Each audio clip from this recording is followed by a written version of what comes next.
Hello friends, आज का topic है कंप्यूटर फंडामेंटल, जिसमें आज हम देखने वाले हैं कि कंप्यूटर कैसे काम करता है और इसके कितने पार्ट होते हैं। तो आज जो टॉपिक डिस्कस करने वाले हैं वो हैं कंप्यूटर फंडामेंटल से रिलेटेड, जैसे कि कंप्यूटर की इंट्रोडक्शन, कंप्यूटर के types, data, working of computer, computer की ऑर्गेनाइजेशन और कंप्यूटर के पार्ट्स कौन कौन से होते हैं। तो शुरू करते हैं हम कंप्यूटर की फुल फॉर्म से। तो वैसे तो कंप्यूटर की पहले से कोई फॉर्म डिफाइन नहीं है, फिर भी हमने अपनी तरफ से एक फॉर्म बनाई है। ऐसे ही आप भी अपनी तरफ से कोई भी फॉर्म बना सकते हो, जैसे कि C for commonly, O for operated, M for machine, P for particularly, U for used in, T for trade, E for education and entertainment, R for research। तो इसका मतलब है कि ऐसी मशीन जो कमांड से ऑपरेट होती है और इसका उपयोग पढ़ाई, मनोरंजन और खोजबीन या रिसर्च करने के लिए होता है।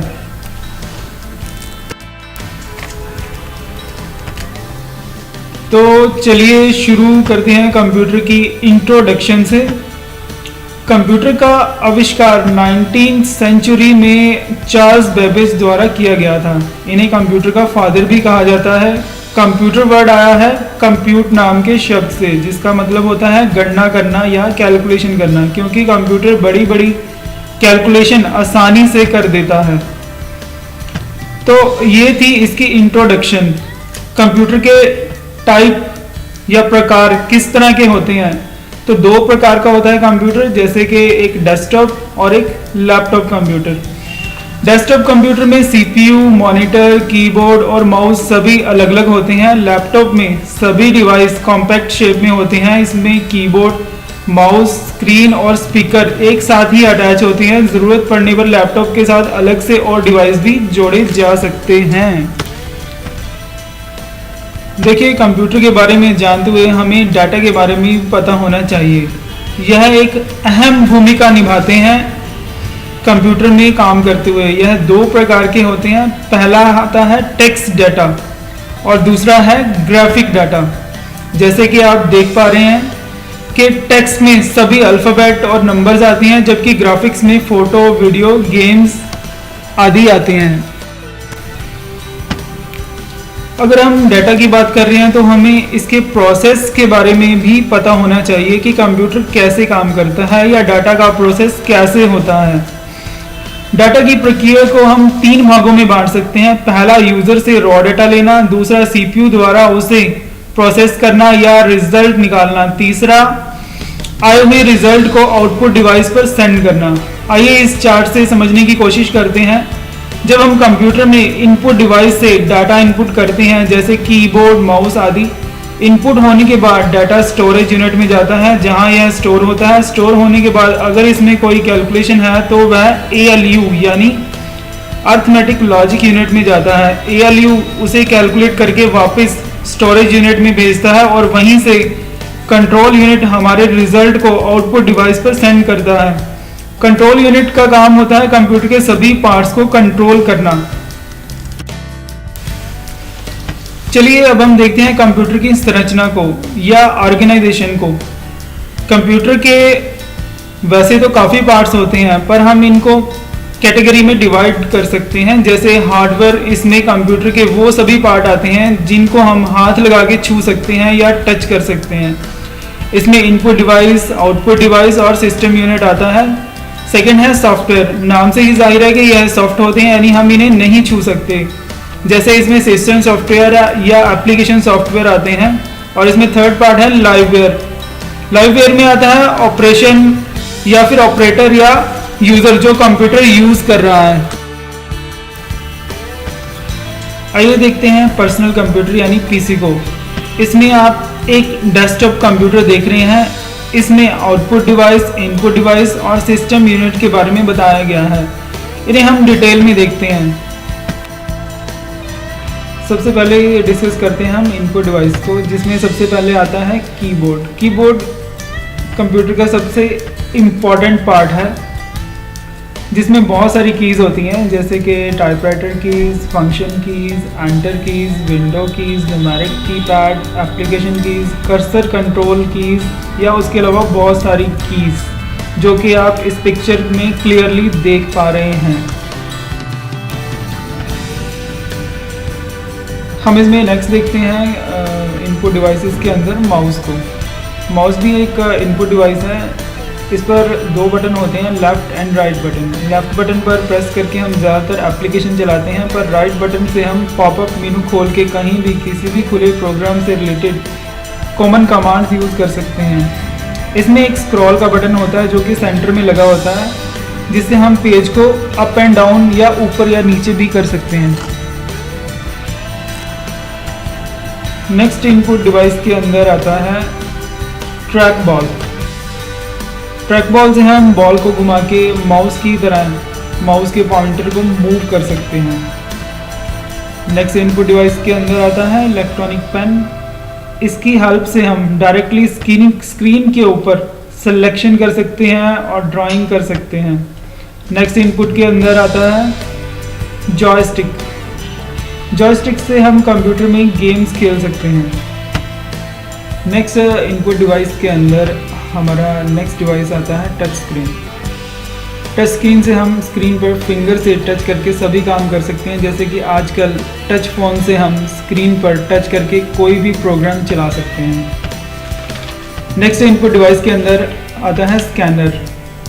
यह भी एक इनपुट डिवाइस होता है जिसके यूज़ से हम फ़ोटोज़ या टेक्स्ट स्कैन करके कंप्यूटर में स्टोर करके रख सकते हैं।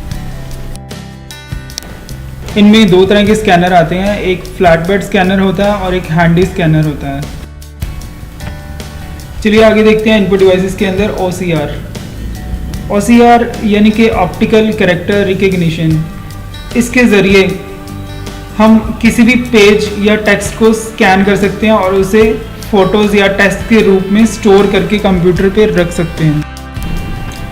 इनपुट डिवाइस में हमारा नेक्स्ट डिवाइस है OMR यानी कि ऑप्टिकल मार्क रीडर।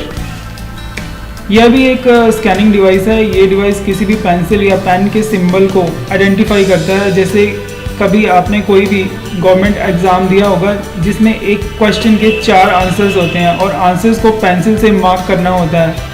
ऐसी आंसर शीट को OMR मशीन से चेक किया जाता है। इसमें मिनटों में हज़ारों शीट्स चेक की जा सकती हैं। नेक्स्ट इनपुट डिवाइस के अंदर आता है बार कोड रीडर।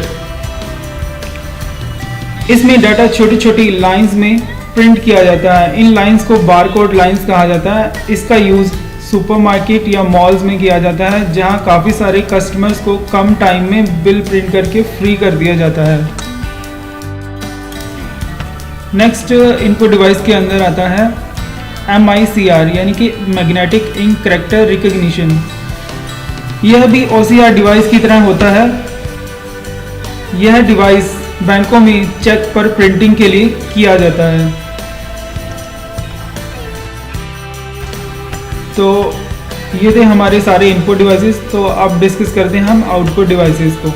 तो हमारा सबसे पहला आउटपुट डिवाइस है मॉनिटर, LCD या फिर LED। तो मॉनिटर यह एक पॉपुलर डिवाइस है। इसमें CRT यानी कि कैथोड रे ट्यूब का यूज़ होता है, पर आजकल CRT की जगह LCD या LED स्क्रीन भी यूज़ होती हैं। नेक्स्ट हमारा आउटपुट डिवाइस है प्रिंटर। प्रिंटर इसका कार्य भी डाटा को हार्ड फॉर्म में किसी भी पेपर पर प्रिंट करना होता है। वो प्रिंटर भी कई तरह के आते हैं, जैसे पहला है DMP यानी कि डॉट मैट्रिक्स प्रिंटर। ये प्रिंटर अपने नाम की ही तरह डॉट्स में प्रिंट करता है। इनका यूज़ ज़्यादातर बिलिंग या टेक्स्ट प्रिंटिंग में यूज़ होता है। इसमें टाइपराइटर की तरह रिबन का यूज़ होता है।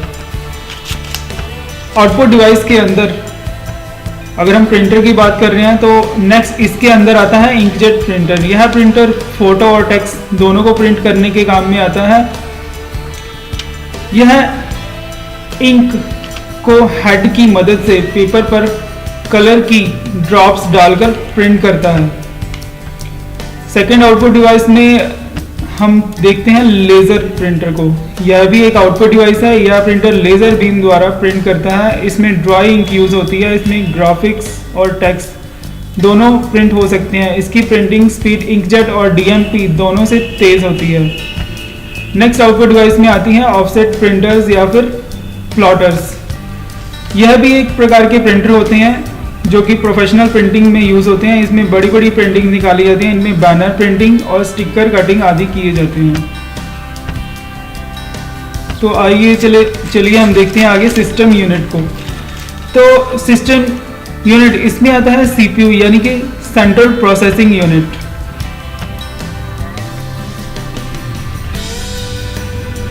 इसे कंप्यूटर का ब्रेन भी कहा जाता है। इसके पार्ट्स कुछ इस प्रकार हैं, जैसे कि motherboard, processor, RAM, hard disk drive, CD, DVD ROM, floppy disk drive, expansion cards. आइए हम सीपीयू के अंदर चलकर देखते हैं कि ये पार्ट सीपीयू के अंदर कैसे लगे होते हैं और कैसे दिखाई देते हैं। जैसे कि पावर सप्लाई आप देख पा रहे हैं, इसमें पावर सप्लाई है, कूलिंग फैन है, ग्राफिक कार्ड लगा हुआ है, सीएमएस सेल है जो कि डेट और टाइम को स्टोर करता है। इसमें सीडी, डीवीडी, सीपीयू फैन है, केबल्स है, हार्ड डिस्क ड्राइव है, मदरबोर्ड, आरओएम रोम यानी कि read only memory, cooling fans हैं। तो ये सीपीयू के अंदर का सारा व्यू था। तो नेक्स्ट हम चलते हैं सिस्टम सॉफ्टवेयर के ऊपर। तो सिस्टम सॉफ्टवेयर क्या होते हैं? इसमें पहला आता है सिस्टम सॉफ्टवेयर।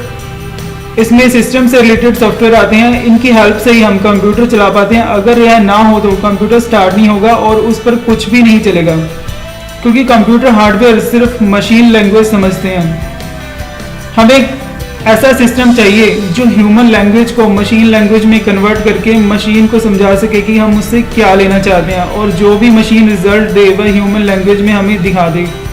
तो ऐसा कार्य सिर्फ सिस्टम सॉफ्टवेयर ही कर सकते हैं। इनमें Microsoft window, Unix, Linux, Apple का मैक का सॉफ्टवेयर या ऑपरेटिंग सिस्टम आता है।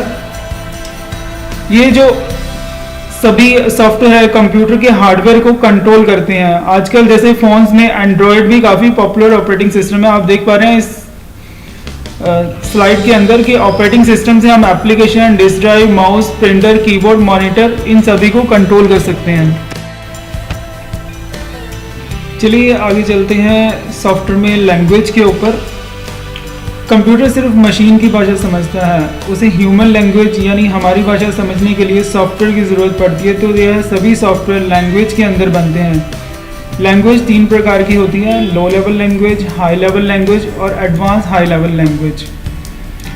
तो सबसे पहले हम डिस्कस करते हैं लो लेवल लैंग्वेज में। तो लो लेवल लैंग्वेज के अंदर आती है असेंबली लैंग्वेज। ये जो लैंग्वेज है ये काफ़ी मुश्किल होती है। इसमें कोई भी गलती होने पर आसानी से चेंज नहीं किया जा सकता। इसका यूज़ हार्डवेयर लेवल के प्रोग्राम बनाने के लिए किया जाता है। नेक्स्ट इसमें आता है हाई लेवल लैंग्वेज। इसमें C++, जावा जैसी लैंग्वेज आती हैं। इसे आसानी से समझा जा सकता है, इसमें आसानी से चेंज भी किया जा सकता है। इसके लिए हमें हार्डवेयर की ज़्यादा जानकारी होना ज़रूरी नहीं है। इसका यूज़ एप्लीकेशन सॉफ्टवेयर बनाने के लिए भी किया जाता है। और इसमें नेक्स्ट हमारा है एडवांस हाई लेवल लैंग्वेज। इसमें आती है कुछ एडवांस फीचर। इनमें लैंग्वेज के अंदर कोड लिखने की ज़रूरत नहीं पड़ती। इसमें ग्राफिकली माउस के साथ ही हम प्रोग्राम को डिज़ाइन कर सकते हैं। जैसे हम इसमें एग्जांपल के लिए SQL ले सकते हैं, यानी कि स्ट्रक्चर क्वेरी लैंग्वेज। नेक्स्ट इसमें आता है एप्लीकेशन सॉफ्टवेयर। एप्लीकेशन सॉफ्टवेयर में आते हैं वह सभी सॉफ्टवेयर जो कि हाई लेवल लैंग्वेज में बनाए जाते हैं, जिनको हम इंस्टॉल करके यूज़ कर सकते हैं। जैसे कि MS ऑफिस, ग्राफिक सॉफ्टवेयर हो गए, अकाउंट सॉफ्टवेयर हो गए, म्यूज़िक प्लेयर हो गए या वीडियो प्लेयर हो गई। तो ये थी हमारे कंप्यूटर के बारे में बुनियादी जानकारी, यानी कि फंडामेंटल। अगर यह सब आपको अच्छा लगा तो आप हमारे फेसबुक पेज को लाइक करें और यूट्यूब पर सब्सक्राइब करके और भी इंटरेस्टिंग वीडियो और जानकारी ले सकते हैं। Thank you.